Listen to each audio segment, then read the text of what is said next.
Saat Xiaomei pergi ke rumah sakit, dia menemukan sesuatu yang aneh. Seorang wanita sedang berusaha keras membenturkan kepalanya ke kaca. Meskipun kepalanya sudah berdarah, wanita itu tampaknya sama sekali tidak merasa sakit. Awalnya Xiaomei hanya melihatnya karena penasaran, tapi tak disangka wanita itu tiba-tiba menatap Xiaomei dengan tajam. Tatapan aneh itu membuat Xiaomei ketakutan. Setelah berlari keluar dari rumah sakit, Xiaomei dengan panik langsung naik ke mobil kakaknya, lalu menceritakan apa yang baru saja ia lihat kepada sang kakak. Namun, sebelum ia selesai bicara, tiba-tiba terjadi kecelakaan lalu lintas di depan mobil mereka. Yang lebih aneh lagi, jalanan mulai menjadi kacau, seolah-olah akan terjadi sesuatu yang besar. Tak lama kemudian, kakak Xiaomei mulai menunjukkan keanehan. Pupil matanya terus membesar, lalu ia tiba-tiba membanting setir dan menabrakkan mobil ke samping.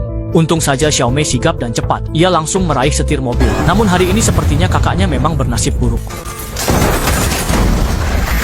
Setelah mobil terbalik, kakaknya adalah orang pertama yang merangkak keluar dari mobil. Belum sempat Xiaomei bertanya apa yang terjadi, kakaknya sudah berjalan dengan aneh menuju tengah jalan yang kacau itu.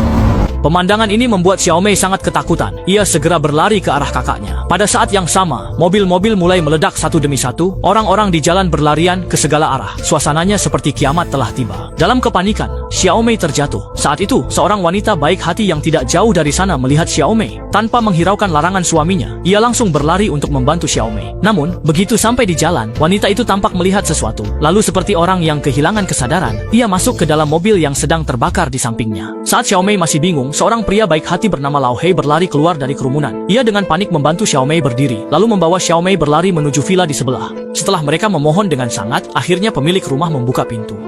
Xiaomei hanya bisa terus-menerus meminta maaf. Saat itu, berita di televisi mulai menyiarkan situasi di luar. Namun baru beberapa menit, sinyal televisi pun terputus. Semua orang ingin menelepon keluarga mereka, tapi ponsel sama sekali tidak bisa digunakan. Meskipun mereka semua saling tidak mengenal, namun menghadapi kesulitan yang sama, semua orang pun mulai berdiskusi bersama. Pria berkacamata bilang ini pasti kiamat, tapi wanita tua itu bicara tentang metafisika. Apapun yang terjadi, selama mereka tidak melihat keluar, mereka akan baik-baik saja. Jadi semua orang segera menurunkan semua tirai. Dan tibalah saatnya hari berikutnya. Tiba-tiba terdengar ketukan di pintu, membuat semua kebingungan. Lao Hei ingin membuka pintu, dan Baldi segera mengikutinya menghentikannya. Dan ingatkan semua orang bahwa tidak seorang pun boleh berteriak saat ini. Pada saat ini, suara permohonan putus asa datang dari luar. Pria botak itu berbalik dan ingin mengambil senjatanya, tetapi dihalangi oleh Xiaomei.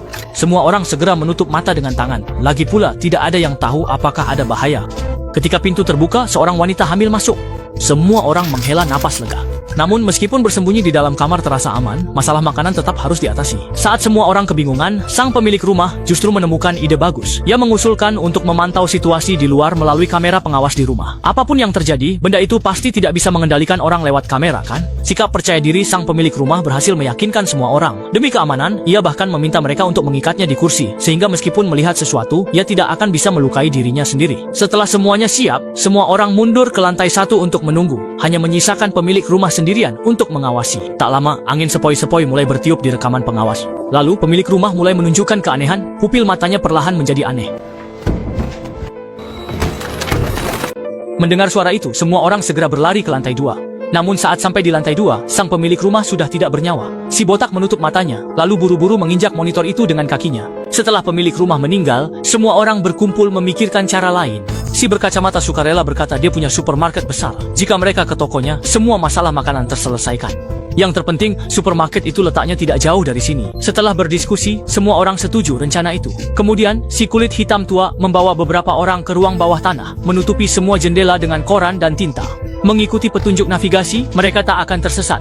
Namun belum berjalan jauh, sepertinya mereka menabrak sesuatu.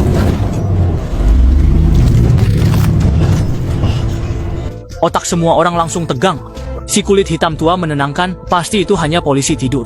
Namun, semua orang di dalam mobil tahu bahwa yang mereka lindas adalah manusia. Tiba-tiba, sistem anti-tabrak mobil memperingatkan ada halangan di depan. Lalu, bayangan hitam melintas di atas mereka. Yang lebih aneh lagi, bukan hanya peringatan di depan dan belakang, tapi seluruh alarm mobil menyala bersamaan.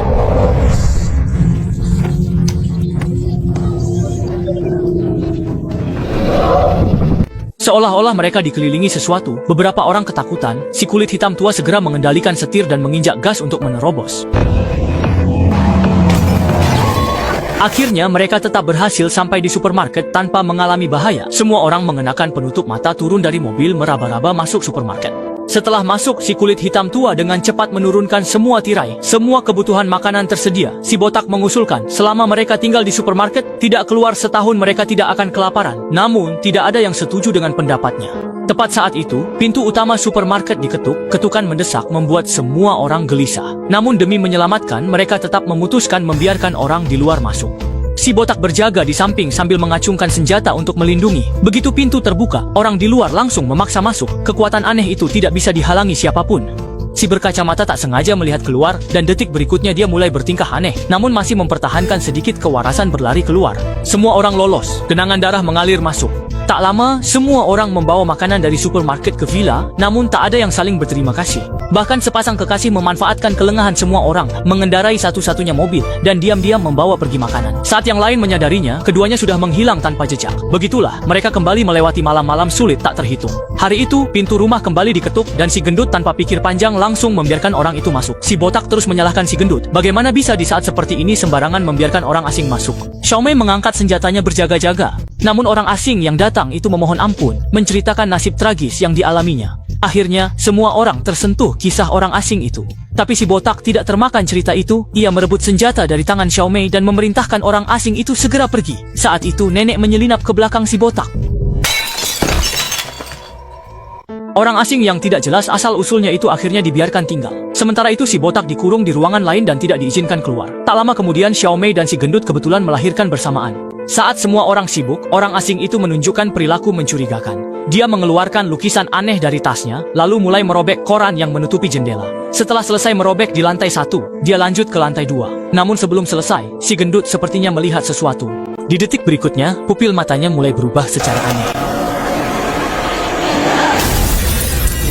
Nenek itu masih mencoba melarikan diri, tapi pria itu langsung menahannya dan dengan paksa membuka kedua matanya. Sementara itu, Xiaomei memeluk anaknya dan bersembunyi di bawah selimut, tak berani bernapas keras. Saat itu juga, pria botak datang membawa senapan. Ia tak berani membuka mata, jadi tidak segera menembak, hanya bisa menebak posisi lewat suara. Akhirnya, saat menarik pelatuk, pelurunya hanya mengenai bahu pria itu. Sebelum pria botak sempat mengisi peluru lagi, pria itu sudah mendorongnya hingga terjatuh ke bawah tangga. Beberapa detik kemudian, penjahat sadar, mengambil gunting dan menusukkannya ke pria botak. Pria itu bersiap mengambil senapan, langsung ditangkap pria kulit hitam baru datang.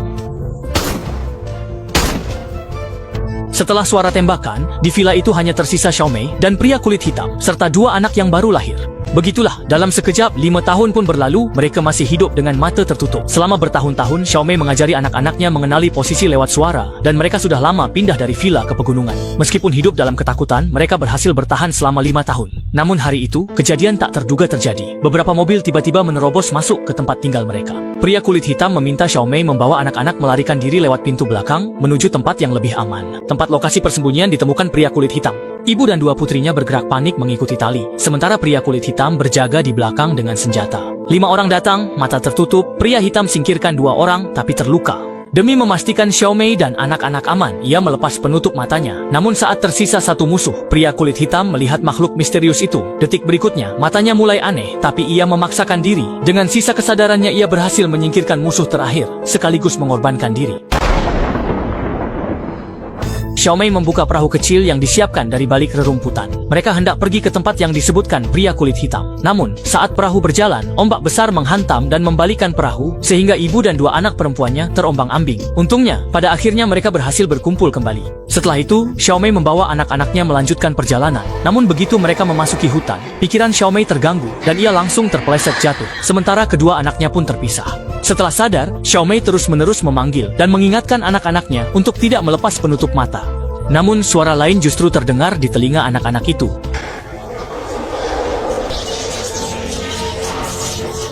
Di saat genting, Xiaomei mengerahkan seluruh tenaganya untuk berteriak sekuat-kuatnya. Kali ini, anak-anak akhirnya mendengar suara ibu mereka dan berhasil kembali ke sisi sang ibu. Dengan hati yang masih berdebar, ketiganya melanjutkan perjalanan. Namun belum berjalan jauh, angin aneh tiba-tiba berhembus dari belakang mereka. Mereka ketakutan dan berlari melarikan diri. Akhirnya, ketiganya sampai di tempat tujuan. Setelah Xiaomei memohon, pintu gerbang dibuka. Tempat ini tampak seperti surga tersembunyi, dengan sinar matahari hangat, aroma bunga dan rerumputan segar, serta burung-burung berkicau riang. Ternyata, tempat ini adalah sekolah tunanetra, di mana setiap orang hanya bisa merasakan dunia dengan hati mereka. Film berakhir, di mana semua tokoh ketika menghadapi kesulitan tidak pernah mundur. Dengan impian indah di hati mereka, mereka berusaha keras mencari arah untuk bertahan hidup.